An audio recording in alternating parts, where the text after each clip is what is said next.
नमस्कार, आदाब, सत श्री अकाल।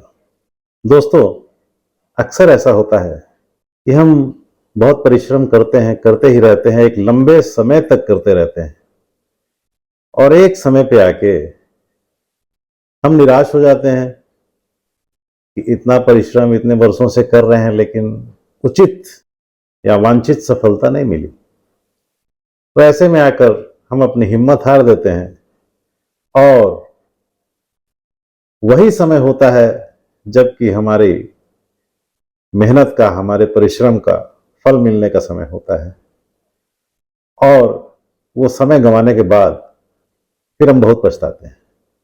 दोस्तों, आज की कहानी कुछ ऐसी ही है।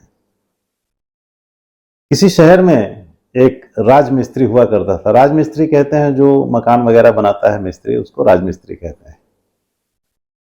तो राजमिस्त्री एक ठेकेदार के पास काम किया करता था और बड़ी मेहनत और वफादारी से काम करता था और बहुत अच्छा काम करता था। अपनी 25 साल की नौकरी में उसने बहुत अच्छे अच्छे मकान बनाए, बहुत सुंदर सुंदर मकान बनाए और अपने मालिक को दिए और उस मालिक ने उन मकानों को बेचकर अच्छा मुनाफा कमाया। तो दोस्तों, जब 25 साल बीत गए काम करते करते, तो राजमिस्त्री को ऐसा महसूस होने लगा कि मैं इतने वर्षों से काम कर रहा हूं और मुझे सिर्फ मेरी तनख्वाह ही मिलती है और मेरा मालिक मेरे बनाए हुए मकान को बेच के लाखों रुपए कमाता है।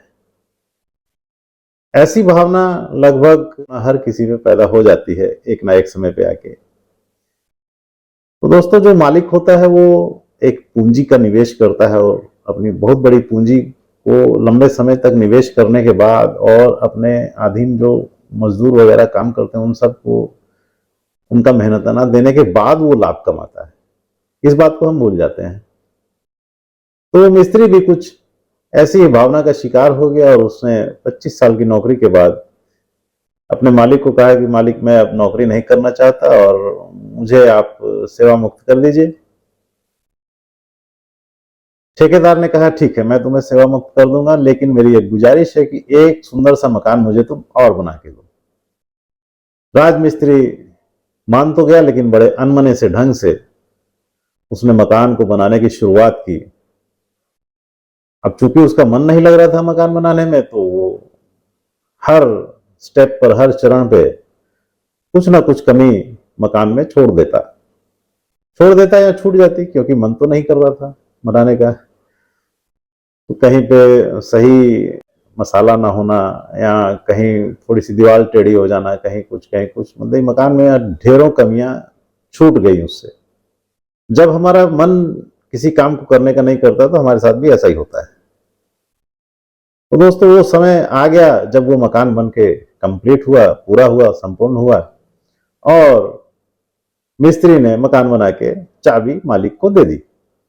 मालिक ने वो चाबी ली और वापस मिस्त्री को दे दी और कहा, तुमने 25 साल तक मेरी बहुत सेवा की है और तुम्हारे बनाए हुए मकानों को बेचकर मैंने बहुत मुनाफा कमाया है और मैं चाहता हूं कि इस 25 साल की तुम्हारी सेवा और वफादारी का मैं तुम्हें कुछ इनाम दूं और इसलिए ये जो आखिरी मकान तुमने बनाया है ये आज से तुम्हारा है। और ये कहते हुए उसने चाबियां मिस्त्री को ही दे दी। मिस्त्री स्तब्ध रह गया। वो सोचने लगा, यदि उसे पहले पता होता कि यह मकान मुझे ही मिलने वाला है तो वो कुछ और अच्छे ढंग से बनाता, कुछ और बढ़िया बनाता, कुछ और अच्छा करने की कोशिश करता। लेकिन चूंकि उसने अनमने ढंग से बनाया था, बहुत सारी कमियां थी और उसको ये मालूम था कि इसमें बहुत सारी कमियां हैं इस मकान में। तो दोस्तों, ये हम सबकी कहानी है, ये उस मिस्त्री की कहानी नहीं है। हम सब भी जब मेहनत करते हैं, एक लंबे समय तक मेहनत करते रहते हैं और बड़ी शिद्दत से मेहनत करते हैं, लेकिन जब समय ज्यादा बीत जाता है तो हम भी निराश होने लगते हैं और थोड़ा मन हमारा भी कमजोर पड़ जाता है मेहनत की तरफ से। और दोस्तों, अक्सर यही वो समय होता है जब हमें हमारे मेहनत का पारितोषिक मिलता है, उसका मेहनताना मिलता है और हम उस मौके को चूक जाते हैं। इसमें हमें नुकसान नहीं होता है। तो दोस्तों, इस कहानी से हमें ये सीख मिलती है कि हमें मेहनत निरंतर करनी चाहिए, हमें निराश नहीं होना चाहिए। मेहनत करते रहिए। किस समय आपकी मेहनत का आपको उचित फल मिलेगा, ये आप नहीं जानते। और अगर आप मेहनत कर रहे हैं, दिल से कर रहे हैं, तो आपकी मेहनत का फल तो निश्चित ही मिलेगा और अच्छा ही मिलेगा। बस निराश नहीं होना है, निरंतर मेहनत करनी है। धन्यवाद। जय हिंद, जय भारत।